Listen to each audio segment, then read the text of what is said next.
Hello, welcome to Season 7 of The Horrific Podcast.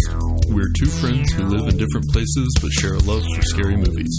In each episode, we both watch the same movie on our own and then record a conversation about what we liked, what we hated, if we were scared, and maybe even some larger truths about why people watch horror movies in the first place. This season, our theme is the current state of horror. We'll be watching 20 or so movies from the last couple of years, reviewing them like normal, and then also talking about some of the larger trends we see. If you want to see the list and follow along, check out our website at thehorrific.com. Thanks for joining us, and we hope you enjoy the episode. I think the coolest part about this movie might have been the poster. It was a pretty sweet one, the one with the butterfly? Yeah. Yeah. Whatever that was. Yeah, and I hadn't picked up on how cool it was because I'd just seen it as like the thumbnail when I was looking through before. Mm-hmm. But I came across it on another site and it was larger, and then I noticed like the outlines of the faces in the wings of like the different people he became over the course of the movie. And I thought that was just really, it was a really good poster. It's a smart move. Yeah. Pretty sure we're two of about 10 people that have seen that though, so. Yeah. Trying to find something on the movie, fact-wise, it's just like you're looking for every little thing possible. Yeah. Yeah, I realized when I was about halfway through my intro that I had started writing about the film festival that it was shown at, because I could actually find info about that. And I wasn't writing about the movie at all. Because I couldn't find anything. Yeah. So anyway. So you'll notice that will kind of take a turn. But anyway. So were you able to find this anywhere other than Showtime? Yeah, you could rent it on Apple. Oh, okay. Yeah, which was good because the Showtime profile that we used was gone. And it was too late. So I was just like, I'm just going to rent it. Okay. Yeah, and I had read that it, I guess previously it was on Netflix, but I don't think it is anymore. So. Yeah, I thought I remember seeing it. So I also have like a subscription, like a free subscription to like Apple TV for something, like as a promotion. And it was like a year's worth, like free or something, but that might be why I was able to rent it. I don't know. Yeah. Anyway. I'm glad we were both able to find it because this is a movie that I had never heard about. I just saw it referenced in like a list of like most disturbing movies from 2019 or something. Mm-hmm. And so I'm thinking that whoever wrote that list must have seen it on Netflix because it's pretty hard to find outside of that. And I have not been able to find, like, there's just very little about it on the internet. So These are the types of movies I get really excited about to do these episodes on just because it might be somebody's window into this movie for the first time. Right, so like raising the awareness of it is always kind of fun. So yeah, I'll do the intro and we can get to it. In 2019, Uncorked Entertainment brought us Lifechanger, a horror film written and directed by Justin McConnell. Lifechanger is a Canadian film that was shown at Fantasia International Film Festival, which is a popular genre film platform where international films often get picked up for distribution in North America. I bring you these details about the festival because Lifechanger also holds the distinction of being the first movie we've done an episode on that doesn't have a Wikipedia page. This film tells the story of a shapeshifter with a shelf life. A man cursed with the ability to absorb someone's life and assume their form and memories, only to watch his body decay, forcing him to kill again. As his assumed form begins to decay faster and faster, he must work harder to keep up and dispose of his victims, while also trying to hang out with this girl he has a crush on. No, this isn't a CW original TV series, this is Lifechanger, and you can stream it for free if you have a Showtime subscription. I like it. I wasn't really able to find any facts on the movie. Same. So I was trying to like go through Uncorked Entertainment's like horror films to like see if there's one that we could be like, oh, but yeah, I mean, it's just not even worth it. Yep. It kind of like the movies for Uncorked almost kind of reminded me of something like a A24 production. Yeah, so kind of like offbeat, more creative, non-Hollywood feeling. Yeah. Yeah, so just based on what I was reading about this, and honestly, most of what I read ended up being like comments that people left or reviews that people left. Mm-hmm. Most of the stuff that I found online was just basically like a summary of the plot. And one thing that a lot of people seem to bring up was that it didn't feel like a super low budget movie.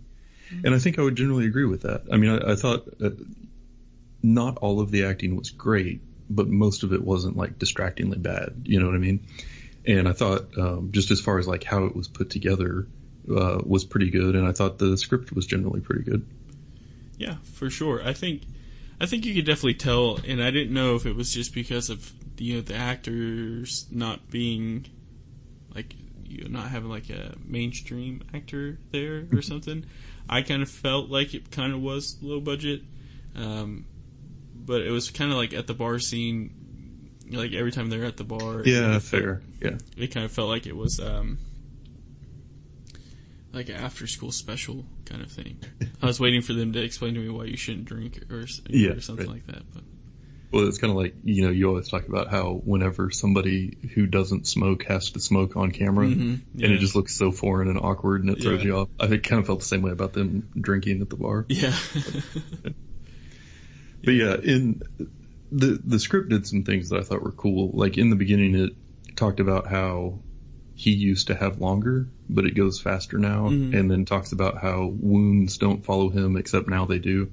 So the idea being, you've got this entity who over time has assumed the form of another person, and it like drains the life out of their body until they're just this like shriveled corpse that he has to dispose of. But then he takes on both their appearance and all of their memories, and so he just lives as them for a while until his body starts to like decay, and then he has to absorb the life from another person. Yeah. So that's kind of the general premise of the movie. But you come in sort of after this has been going on for you don't know how long, and he's sort of explaining to you how it works, and is saying that, he's having less time in each body and things are changing, like something's happening that's making this different than how it's always been, and how now he's got these wounds that are following him from one body to the next. And so it just drops you right in, and there's this sense of urgency because things are changing.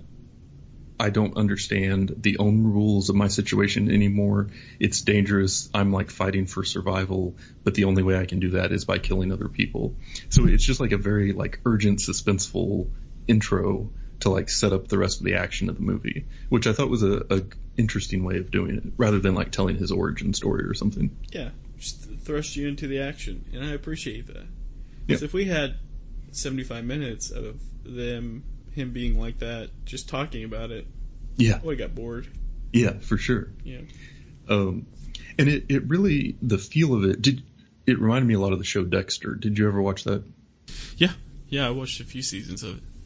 Yeah, so Dexter is a serial killer that has this strong, I guess, moral code. So he only kills criminals, but then he has to dispose of the bodies, but also is trying to balance, his personal life and make sure no one else knows what's happening.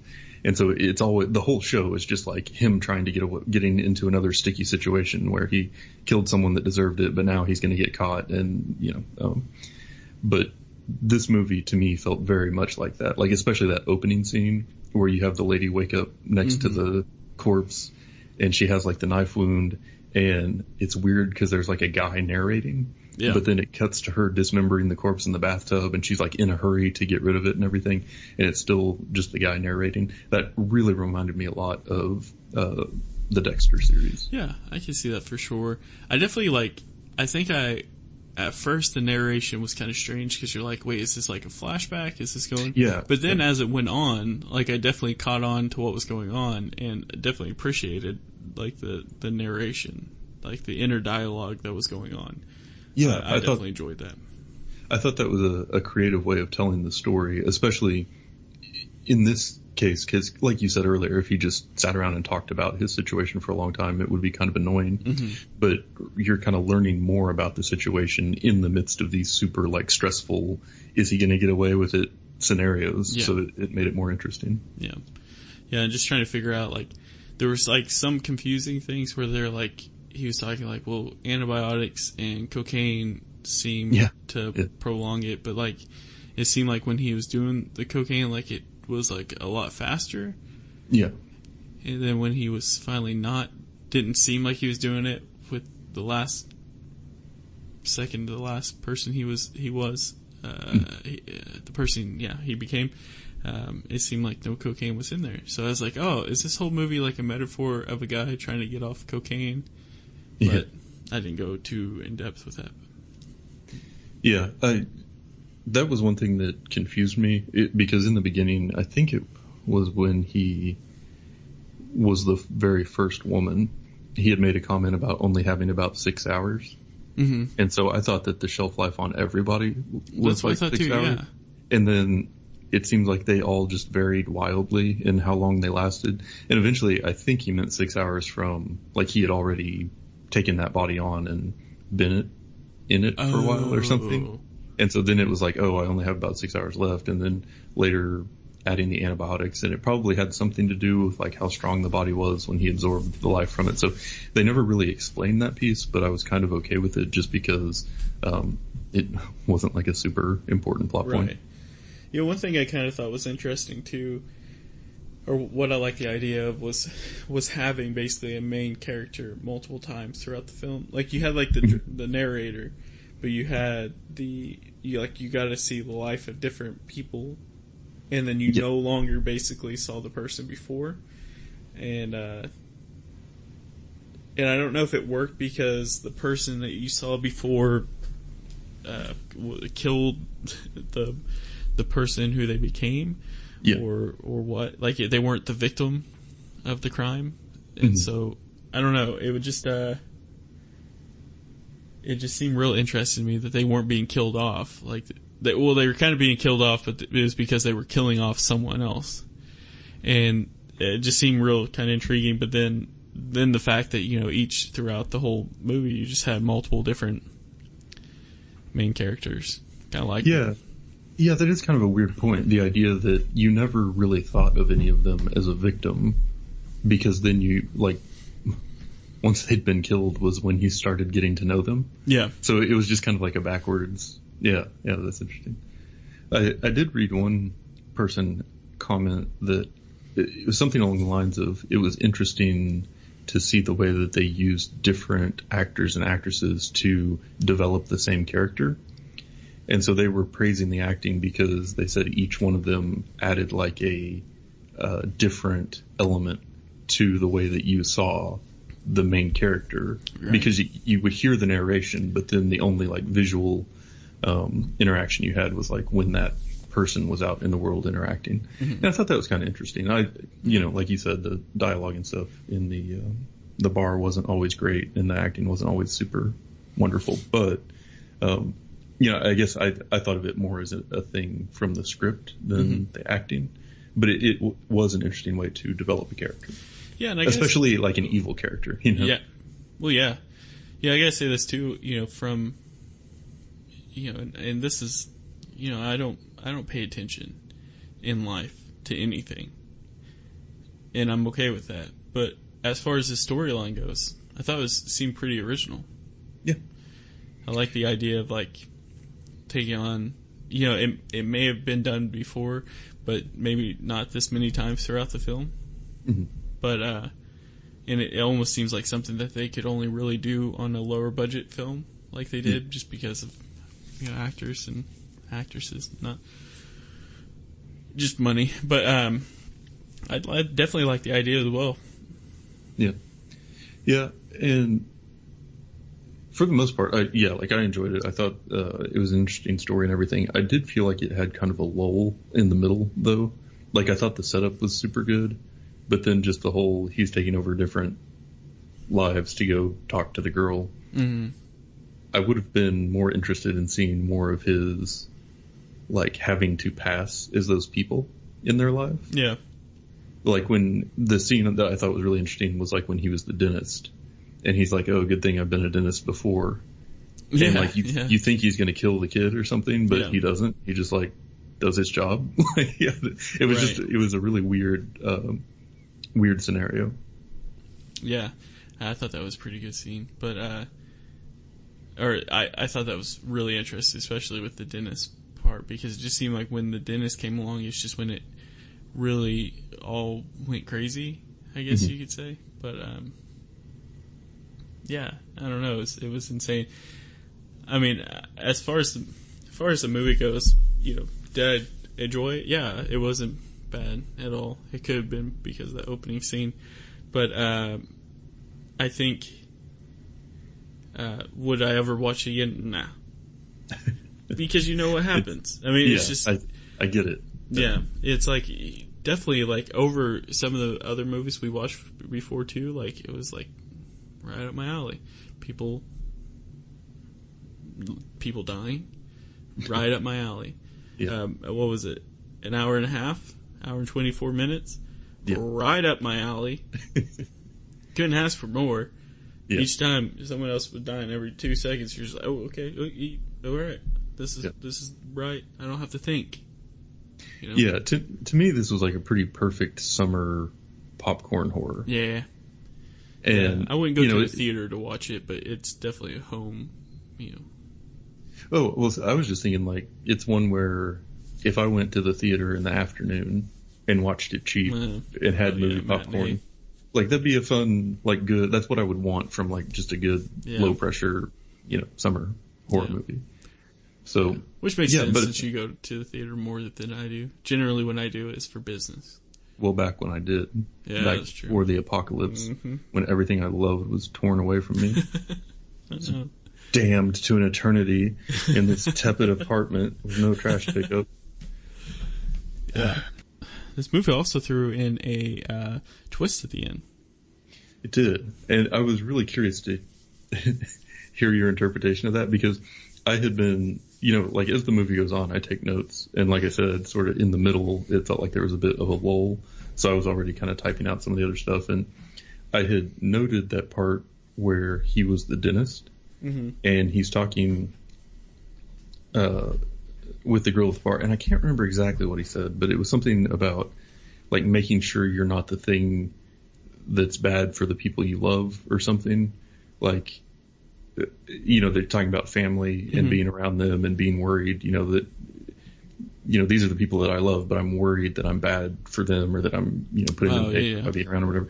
And that kind of seemed to be like the overall theme. Like, I thought of it kind of as, if you think of him as like an addict instead of a person that's jumping between bodies, then there's this like fundamental thing about him that makes him ultimately destructive to the people around him. But his continued push to get back near this person that he cares about is ultimately bringing her into that world where she's just going to get hurt. And that's sort of how it played out. And so that was sort of what I took to be kind of the overall theme of the movie. But then the ending happened, and I have no idea how that fits into any of that. I think with the ending... Oh, sorry. Yeah, I was just going to say, so the ending was he ends up getting in a fight with the girl that he's had the crush on this whole time. He grabs her arms and ends up, taking over her form. And then he just goes and lets himself, like, die. Basically, he's like, I'm putting it into this. I'm heartbroken. I'm not going to do this anymore. And so he just lays in bed and is going to let his time expire and then die. And then he like turns into a cocoon and then is reborn as, I guess, like the old man version of his original self before all this started. Yeah. So what I thought, like, of this whole movie, what I thought was like one of the more horrific scenes is like the scene where he gets into it. He finally is with the lady he loves, realizes that he's starting to lose it, or he's starting to decompose, and they get in a fight. He ends up killing her, which he then becomes her. What I thought was like pretty horrific was the fact that the whole thing being kind of taken away. Like he had whatever he was wanting. He had that goal, and then it got taken away just like that. He didn't want anything to happen to her, which is basically kind of what he was saying, and then he goes off and dies. And then you realize, at this point, he's the lady he loved, and then you realize that he just got reborn, and he's just kind of like thrusted back into it, to have to continue living on with the misery of not having the woman he loved. Well, and knowing that he killed her for no reason. Sure. And then, I think the thing is, though, the way the love works, he's just going to find someone else he loves. Yeah. Yeah, I don't know. It's weird. The ending didn't really give a lot to process other than just now he has to live with it, and what a twist. And maybe that's all it was. You know, maybe that was, if you think of the movie like as a short story, it was the setup for making you think you had it figured out and then changing it on you. And like I said, for an hour and 20 minutes, maybe that's enough. Yeah, maybe. But yeah, so like I mentioned before that a lot of what I ended up reading on this were comments that people had left because there wasn't like a lot of content otherwise. And I have one I'd like to dig into a bit. Oh, okay. This was from filmthreat.com. And on June 1st, 2019 at 11 p.m., Becky B. wrote the following.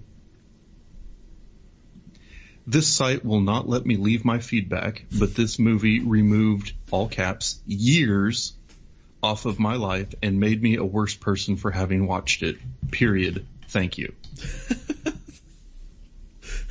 That's fantastic. I called out the period because it was the only use of punctuation anywhere. Nice. In that, I also called out the all caps on years because that was the only use of capitalization in the whole thing. But I really... I feel like that was such a roller coaster of emotion. Yeah. Because it starts off with conflict. Like, this site will not let me leave my feedback. Very aggressive. But I'm going to do it anyway because maybe I don't think I'm actually getting through with this comment. But I need it to be out in the world, so I'm just going to try this and hit a button and see what happens. But then she said the movie removed years off of her life and made her a worse person for having watched it. Maybe it's because she feels like if she kills someone now, she'll become them and then decompose. Could be. But why would that take years off of her life? Well, because as you age, like we learned in this movie, Daniel, as you age... Oh, so you think it's working for her? Yeah. Okay. After she realized that's what was happening. It's kind of like you don't know the side effects of medicine until you read them. Yeah. So it's like the guy in the movie made it look too easy. Maybe Becky won't be quite so good at disposing of bodies and she'll get caught sooner. And so, okay. Yeah. Interesting. Also, at the end, she said, thank you. I'm curious if that's a thank you to the movie or if that's a thank you to the site that wasn't letting her leave feedback. Probably both, honestly. She probably just had enough, man.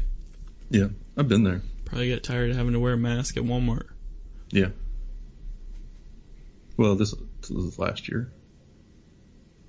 Yeah, she probably should have wore one then. Yeah. Might not have caught whatever virus the killer had. Mm-hmm. I do like that they didn't try to explain the killer. Yeah. It's just like there was he's a serial killer.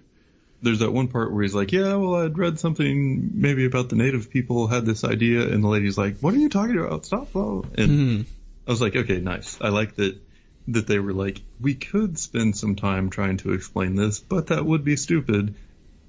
And I agree. So that's me saying thank you to this movie.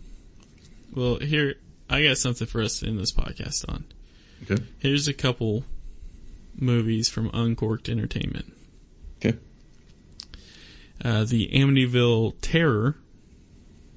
Based on... Not to be confused with... Amityville Horror. Yeah.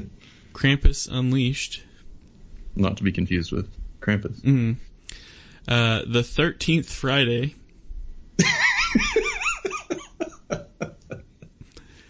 Gremlin. And then Mother, in parentheses, Madre. Bad Dream on Elm Street.